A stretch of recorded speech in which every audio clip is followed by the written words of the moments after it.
Hello everybody! Merry Christmas. Almost. We're getting there.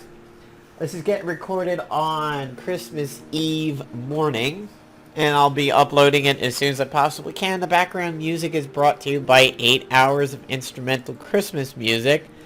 I'm just going to go over a few things really quick and then dive into talking about the HAIF nerf, or Heroic Age Iron Fist nerf.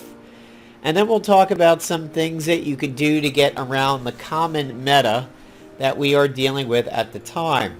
First off, I have done a video on the upcoming sales. I have mostly passed on my opinion in that video, but I'll just briefly talk about what is new here. We have the Infiltrator's Empowered Squared Trench. This is basically an Infiltrator Trench that allows you to have 2 ISO slots.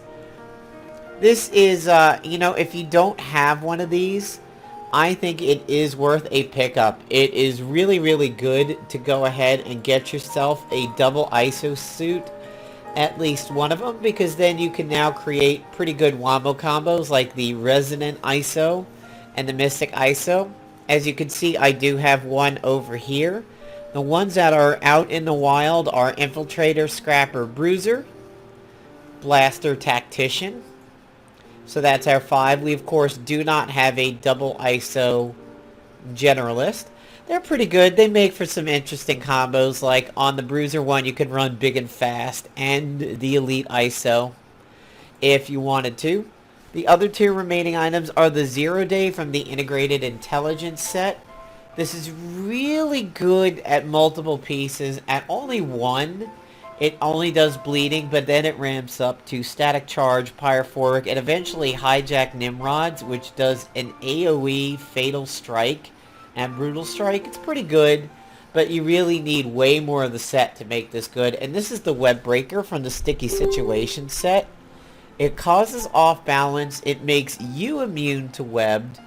You gain Rising Up if you hit a web target, Rising Up and Wind Up on a Tangled Web, and Combat Awareness after a Binding Web. With the nerf that ASG took and the lack of her splash right now, this is Playdom's giant fuck you middle finger. I mean, this is a troll.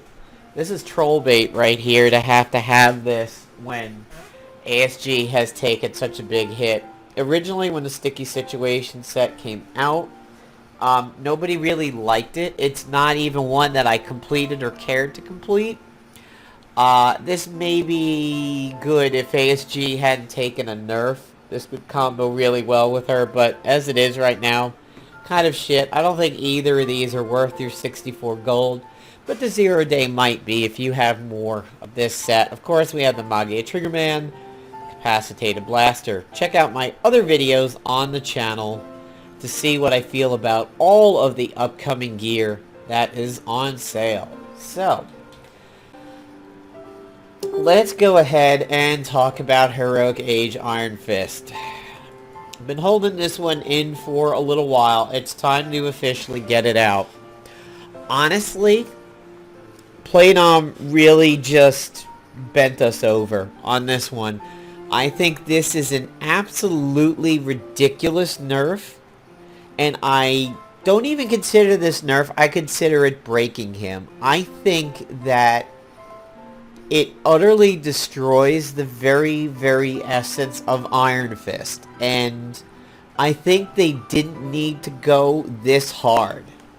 I run in combat with a Scrapper version of him because of punching out the Enchantresses and whatnot.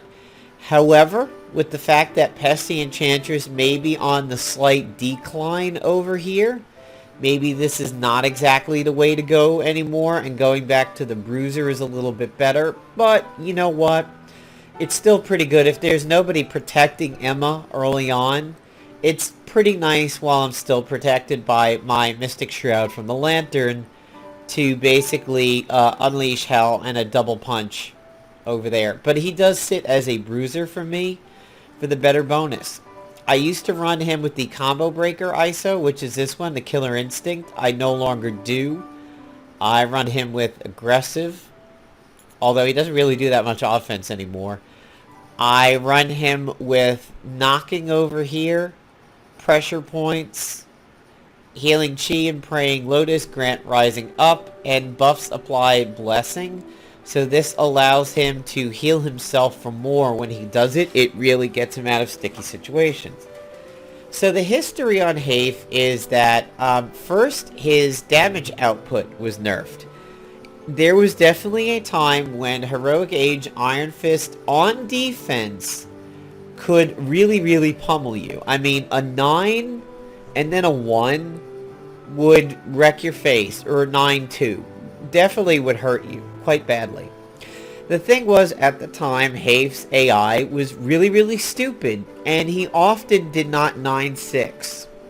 If somebody got in a little trouble, he would kind of drop a weak single 6 on them, but he never really 9-6'd. So his output was nerfed a little bit. And then his healing was nerfed a little bit. But then they kind of buffed him and they fixed his AI. I'm going to tell you right now with a straight face, and I'm sorry, I don't care if you are offended by this. If you were baiting out Heroic Age's Iron Fist 9-6 when you were facing him on defense, you were doing it wrong. Sorry, I'm going to tell you that, and I will continue to tell you that, and I will never apologize for that. You were doing it wrong. Period. There is no way on earth that you should have to deal with his 9-6. If you did, that's your own fault. Plus, once the quick actions got nerfed, it's easy to exhaust Heroic Age Iron Fist. If you put out the Fire Tornado in round 1 or keep up the exhaustion, he uses his class bonus, he does 9, and then he stops. That's it. That's the end of his turn. If you hurt somebody so badly in that time that his built-up 9 translates into a 6 and not offense, it's your own fault, and you have nobody to blame but yourself. And, if you were running something that couldn't fix the heals, or at least the debuff cleansing like Pesty or the Scroll of Runamara, kudos to you, because you're doing it right. You can't even complain about the Scroll of Runamara anymore, because it's gone through a gold sale, which it's really out in the wild now. There is so many counters to a defensive HAIF, and there always has been. To sit there and say that Heroic Age Iron Fist is overpowered is complete garbage. He wasn't. He did his job well, and that was to be a support person. If you look at MOBAs, if you look at RPGs and everything, support people sacrifice something to do support. And HAIF has got his damage mitigated down the way, and he's not a super punch-out person. He's not a Havoc. He's not the wave clear of a Pepsi or a Thor.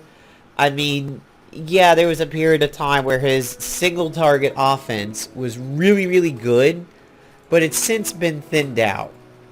They should have left the whole debuff prevention alone, because that's just what he does. And you know what? We still have Invisible Woman. And Invisible Woman is quite good with her Force Cage. If you go to this mission over here and do this one on normal, you can get a ring that does exactly what Force Cage does. So with the Ring of Sidorak and Invisible Woman, you can Force Cage 2 people in the beginning of combat. That's pretty good. You can't do that with HAIF. So absolutely ridiculous. He just didn't need this kind of a nerf, especially without attempting to do other things. For example, they could have made his debuff prevention on for 1, off for 1, on for 1, off for 2. Because then, not only would it clear the debuffs, but it would prevent them for 1 full round until HAIF's next turn, and then it falls off. That's tactical. If you think about it, that's chess. That's mental chess with the game. It's tactical. It's like Thor with his Mystic Shroud and other Age of Ultron alts, and maybe the Agent if you're running the gun.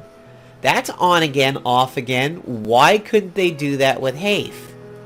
The counter to that is, well, you know, napalm. I mean, Thor, you have to run Age of Ultron on people to get it. Your agent has to run the gun. Yes, yeah, that's certainly true. But the thing is, it's there. Here's another example of fucked up play-dom logic.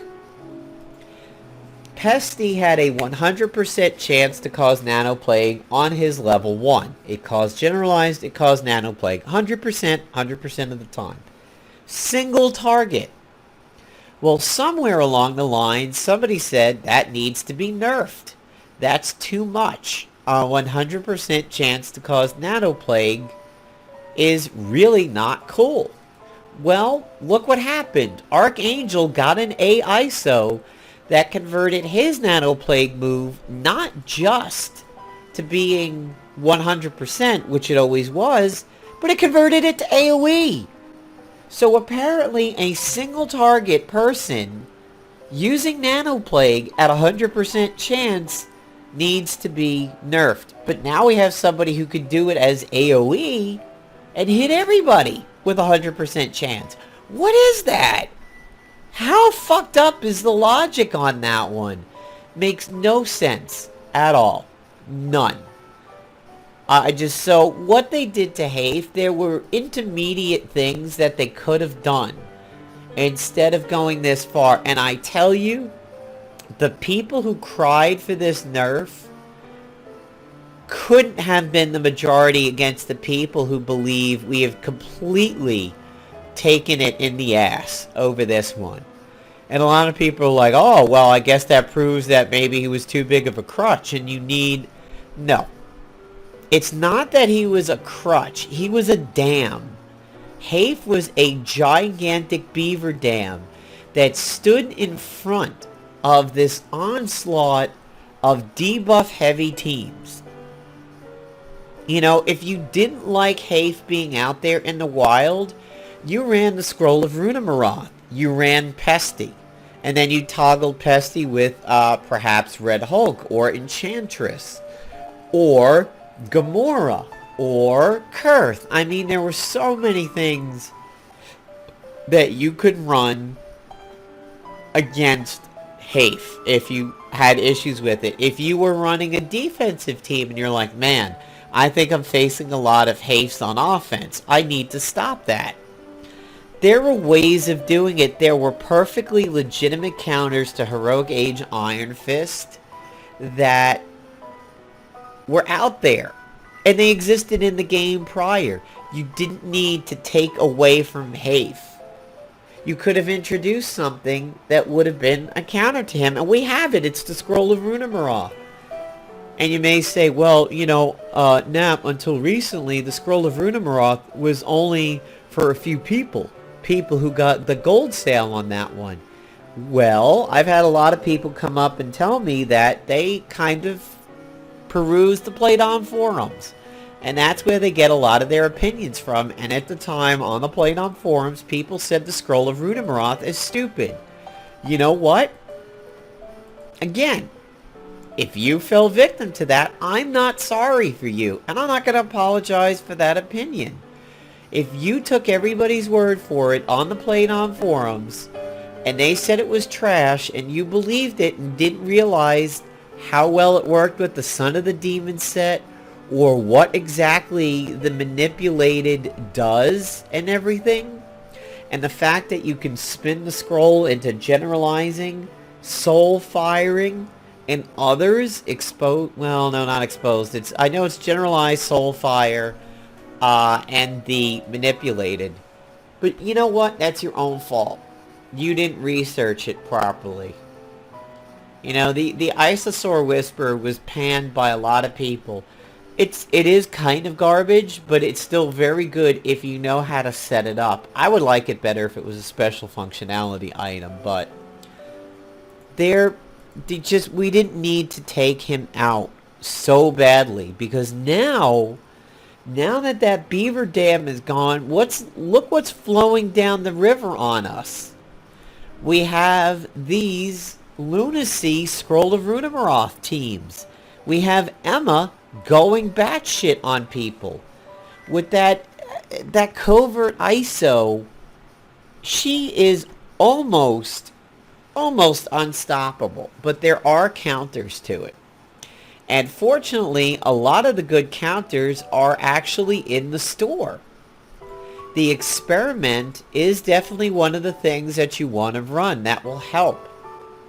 Now, the other one, that little gun, that one, not too much. The experiment really has a lot of value to it, because not only are you going to cause people to strain out a little bit and just basically take their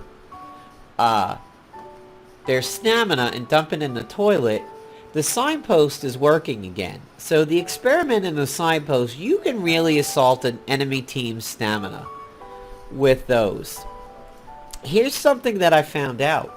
If you run the satellite support and you use it and you get the active buff of, attacks can't be stealthy, I have found that my HAIF starts combo breaking Emma on her retaliatory psychic taps. Now, the big thing here, why losing HAIF in his old iteration hurt so bad, is that with the covert ISO, Emma drops the psychic tap on you as the attack comes in. That means you immediately pay for the attack right then and there. It happens as the attack comes in, making it so tough. If it was that she retaliated after with the... Why did I get a black screen? Whoa, that was weird. Okay. If it was just a normal counterattack, okay, and she applied the psychic tap after you did the attack, and then it sat on you, and you can choose to walk around it. For example, you use the fire tornado. You exhaust the enemy team. Emma then pops you with the psychic tap. You now have the psychic tap on you, but thanks to snappy service and quick actions, you are still in control of your character. You can now rest and make the psychic tap go away. Or you could do a defensive action like use the cube's light fantastic, and then the psychic tap is cleaned and it wouldn't proc on you because you're not doing an offensive action. But with the covert ISO, you don't have a choice. You're going to take that in the face the moment she fires it off. And that's what is so bad about it. The lunacy comes in and says subtle actions are now going to get detected by her. If I was hit by the lunacy, using the smothering shadow right here would get detected by Emma and she'd pop me. Not good, and it can get dangerous. Plus, as people have pointed out, and we are right in saying this, the lunacy debuffs need to go away when the agent is dead. Magic warding goes away, Pesty's passives go away, runes on Kurth go away, Null's meteor stacks go away. The lunacy needs to go away with the agent. It really does, because everything else goes away. With Pesty, it's not like his presence on the battlefield is refreshable. Him being out there simply puts out all the buffs and debuffs from him being there. So the lunacy isn't even a refreshable item. You use it once and you are screwed until the end of combat. If you're gonna mess with HAIF, fix that. Otherwise, you create a meta where certain teams are allowed to run rampant. So the transcranial stimulator and the experiment are some of the things that help. But as a lot of people are discovering here, the techno-organic endoskeleton does a very good job. And a lot of people are saying that the techno-organic endoskeleton prevents the debuffs from the lunacy. I believe it because the lunacy is considered a psychic attack. If you are immune to psychic items, you are going to be immune to the lunacy. A lot of people have some pretty ready access to the techno-organic endoskeleton.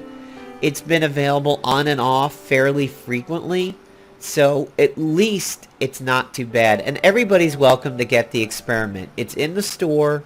You just need the money to purchase it. It's there 24 hours a day, 7 days a week. So if you're still struggling with those teams, those are some of the things that you could do to get around it. Alternatively, you could go with a mega offense and just burn everything down super quick. I was doing the Bruiser Daily, and I was setting up flanked from Spider-Girl over here, and my Bruiser Kurth was coming in and doing a 2-1 and just obliterating people. Kurth is really sneaky good sometimes with that. If you run Scrapper Kurth and activate her level 15 bonus and do a 2-1 on somebody, you're going to be really close to a kill. If you did a Fear Me and then next round did a 2-1 on somebody, then you've definitely obliterated them. So flanked on Kurth is going to help you a lot. And here's something really sneaky with Kurth. Her level 2 is magic. There's an AISO out there that says this magic action is stealthy. So the Lunacy takes 2 rounds to combat stealthy. So you can definitely bust somebody wide open with a double hitting Kurth. Pretty easily. Either run the Scrapper version or set up flanked. The Scrapper version, obviously, she can activate it right from the beginning, and you don't need to wait for somebody to flank her. But yeah, there are some ways around it. Stealthy is very good. Stealthy will give you 2 rounds before the Lunacy messes you up. Subtle will give you 1 round. I'm finding out that now that I took ASG out of my rotation and put in Elsa, it's working out really well. If they're magic immune, her Soulfire is not going to remove debuffs, but the Despair still works, which is fine by me. And if there is a magic warding, it is typically coming from the enemy agent. So if that's the case, what I like to do is bust the enemy agent out of there, and then I can start dumping magic on them, like the Doom, like the Smothering Shadow, which does a ton of damage when these things hit. And then eventually I can make my own team immune to magic. So I kind of shut down a lot of what happens with Kurth at that point. So there you go. A lot of people have been saying, hey, could you do some videos without gold sale gear in order to help out kind of the layperson for this? I'm using the Quit, and I like the gun a lot. It's very handy. I make Emma tap her own team. Kurth, I can't make Kurth hit her own team, but I can have somebody tank a shot from Kurth because of it. The Quit is definitely doing me a world of good, but it's pretty easy to roll in the techno-organic endoskeleton there if I wanted to. But yeah, I mean, honestly, the techno-organic endoskeleton and the stuff in the store, like the experiment, is probably the way to go. If you're really running into too many Emma teams and they're bothering you, try that. If you don't like the escutcheon stacks on the tanks who sit in front of Emma and let her live, run some kind of a nano plague or a Soulfire. If they're magic immune, well, yeah, then you may have to do something a little bit different, and you may have to take out what is providing the magic immunity, which is generally the agent. Black Knight seems to have fallen off. And, you know, oh man, that sucks. The Pesty Enchantress teams just don't really seem to be there anymore. It really seems like it's the Emma-related teams, either Emma Kurth, Emma P5 Phoenix, and you know what? Take advantage, if you have a Mystic or the Lantern of Doom, take advantage of your protection in round 1 and get them exhausted. Or have Emma, or not Emma, have Elsa exhaust. Ow, wow, this usually does not go this badly. Have Elsa exhaust them, and then typically Colossus does not do his Steel Curtain if he's exhausted. He tries to go on offense instead. So that's another counter for you guys. So I hope you enjoyed this video. I hope I gave you some ways around, you know, the onslaught of teams that we're facing nowadays. My opinion on HAIF is that, again, just to sum it up, I think it was too extreme. I think there were baby steps that they could have done that would have worked out better. I mean, if it was one-on, one-off, would we be crying this much? If it was one-on and two-off, would we really be crying this much? I mean, there were so many counters out there already. With the scroll, with Pesty, with the fact that the scroll just recently came back up, available as its own sale, not a gold sale bonus item, it just didn't need to be this big. And again, if you baited out a 9-6 from him, gotta tell you, your own fault. Sorry to say, but you weren't playing him right at that point. And you know what? It's also very easy to run Despair and take care of it that way. Run Buff Prevention, run Despair, you know, there were things that you could do. But, whatever. Crybabies got their way. Nothing we could do about it. And usually this fight goes way better for me, but he's not 15, so he's lacking on a few things there. So, take care, everybody. Have yourself a Merry Christmas, and I will see you with some new content at least the Sunday after Christmas. I will be at the beach until then. So, happy St. Nick's Day, everybody. Peace out.